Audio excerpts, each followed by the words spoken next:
आप सबको गणेश चतुर्थी की ढेर सारी बधाइयाँ देती हूँ तथा गणेश चतुर्थी व्रत कथा सुनाने जा रही हूँ। आशा है आप लोगों को बहुत ही पसंद आएगा। श्री गणेश को अत्यंत प्रिया परम पूर्णिमयी वरदा चतुर्थी की उत्पत्ति के पवित्रतम कथा मुद्गल पुराण में प्राप्त है। वह अत्यंत संक्षेप में इस प्रकार है। लोक पितामह ब्रह्मा ने सृष्टि रचना के अनंतर अनेक कार्यों की सिद्धि के लिए अपने हृदय में श्री गणेश का ध्यान किया। उसी समय उनके शरीर से परा प्रकृति महामाया तिथियों की जननी कामरूपिणी देवी प्रकट हुई। उन परम लावण्यमयी देवी के 4 पैर, 4 हाथ और 4 सुंदर मुख थे। उन्हें देखकर विधाता अत्यंत प्रसन्न हुए। उन महादेवी ने सृष्टा के चरण कमलों में प्रणाम कर अनेक स्तोत्रों से ब्रह्मा का स्तवन करने के अनंतर निवेदन किया। ब्रह्मांड नायक, मैं आपके शुभ अंग से उत्पन्न हुई हूँ। आप मेरे पिता हैं। आप मुझे आज्ञा प्रदान करें, मैं क्या करूं? प्रभु, आपके पावन पद पद्मों में मेरा बारंबार प्रणाम है। आप मुझे रहने के लिए स्थान और विविध प्रकार के भोग्य पदार्थ कृपा पूर्वक प्रदान करें।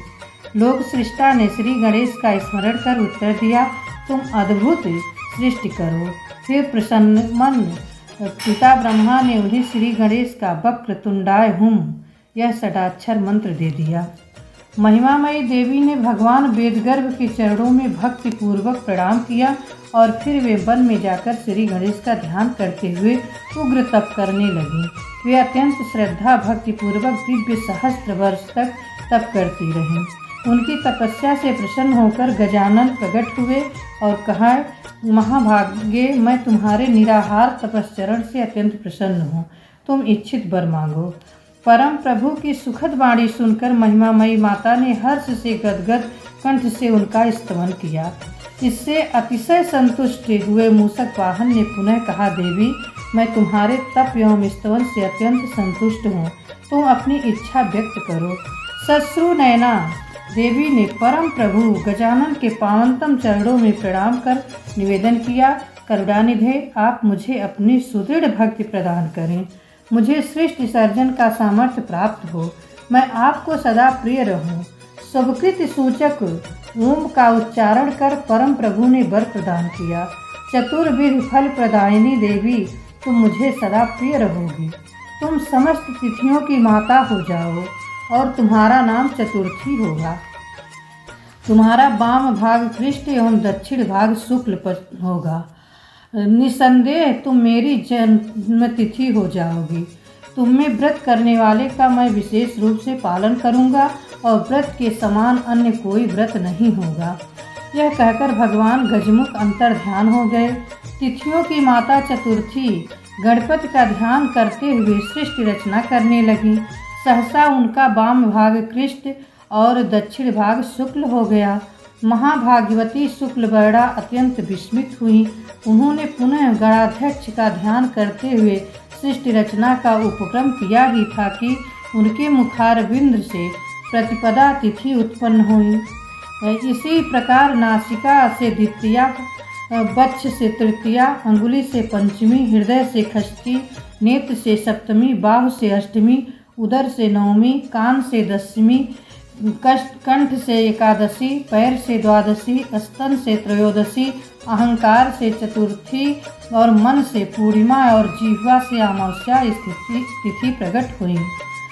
यानी कहने का तात्पर्य है कि चतुर्थी माता के ही द्वारा अन्य जो तिथियां हैं वो सभी प्रकट हुई हैं। सभी तिथियों सहित दोनों चतुर्थियों ने भगवान गजमुख के ध्यान और नाम जप के साथ तपश्चरण प्रारंभ किया।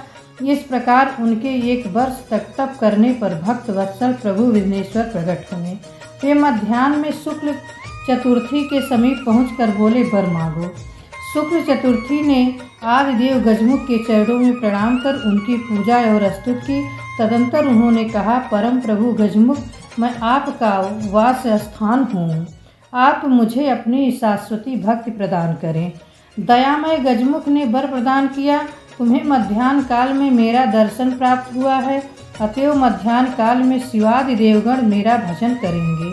शुक्ल पक्ष की चतुर्थी को भक्तजन सदा तुम्हारा व्रत करेंगे। जो निराहार रहकर मेरे साथ तुम्हारी उपासना करेंगे उनका संचित कर्म भोग समाप्त हो जाएगा और उन्हें मैं सब कुछ प्रदान करूँगा। तुम्हारा नाम वरदा होगा। इतना कहकर श्री गणेश अंतर्ध्यान हो गए और भगवती शुक्ल चतुर्थी का वरदा नाम प्रख्यात हुआ। वे श्री गणेश जी की अत्यंत प्रिय हुई। उस दिन व्रत के साथ श्री गणेश की उपासना कर पंचमी को साबिर पारणा करने से निश्चय ही मनुष्य धर्म, अर्थ, काम और मोक्ष सब कुछ प्राप्त कर लेते हैं। व्रती की प्रत्येक कामना पूरी होती है और अंत में वह अतिशय सुखदायक गणेश धाम को प्राप्त होता है।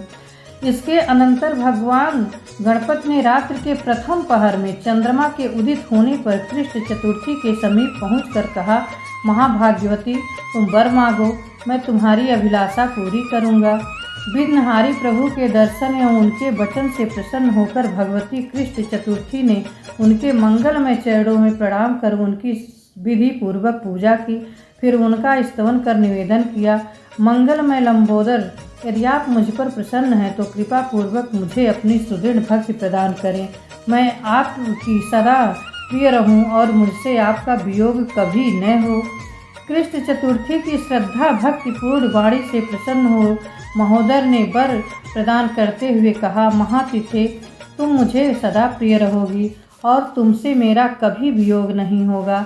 चंद्रोदय होने पर तुमने मुझे प्राप्त किया है, अतएव चंद्रोदय व्यापिनी होने पर तुम मुझे अत्यधिक प्रिय हो जाओगी।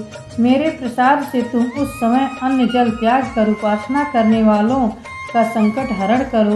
उस दिन व्रतोपवास करने वालों को तुम धर्म, अर्थ, काम और मोक्ष सब प्रदान करोगी। उनकी समस्त कर्मराशि ध्वस्त हो जाएगी और वे निश्चय ही इस लोक में समस्त सुखों को भोग कर अंत में जन्म मृत्यु के पास से मुक्त हो मेरे दुर्लभ धाम में जाएंगे। इस दिन मेरा व्रत निराहार रहकर करें और रात्रि के समय चंद्रोदय होने पर पूजन कर ब्राह्मण भोजन पश्चात स्वयं भोजन करें। पूजन के अनंतर इस दिन श्रावण में लड्डू और भाद्रपद में दही का भोजन करना चाहिए। व्रती अश्विनी में निराहार रहे, कार्तिक में दुग्धपान, मार्गशीर्ष में जलाहार और पौष में गोमूत्र लेना चाहिए। माघ में श्वेत तिल, फाल्गुन में शर्करा, चैत्र में पंचगव्य, वैशाख में पद्मबीज यानी कमलगट्टे, ज्येष्ठ में गोघृत और आषाढ़ में मधु का भोजन करना चाहिए। महिमामयी चतुर्थी व्रत करने वालों की समस्त कामनाओं को पूर्ण करने वाली है। इस व्रत के प्रभाव से धन, धान्य, आरोग्य की प्राप्ति होती है, समस्त आपदाएं नष्ट हो जाती हैं तथा भगवान गणेश की कृपा से परमार्थ की भी सिद्धि होती है। अतएव यदि संभव हो तो प्रत्येक मास की दोनों चतुर्थी तिथियों को व्रत और उपवास सहित श्री गणेश जी का पूजन करें और यदि यह संभव न हो तो भाद्रपद कृष्ण चतुर्थी यानी जिसे बहुला कहते हैं, कार्तिक कृष्ण चतुर्थी यानी करवा चौथ और माघ कृष्ण चतुर्थी तिल का व्रत अवश्य हरेक धर्मनिष्ठ प्राणी को करना चाहिए। रविवार या मंगलवार से युक्त चतुर्थी तिथि का अमित महात्म है। इस प्रकार से एक चतुर्थी व्रत का सविधि पालन करने से वर्ष भर में चतुर्थी व्रतों का फल प्राप्त होता है। बोलिए गणेश भगवान की जय, माता संकष्टी चतुर्थी की जय।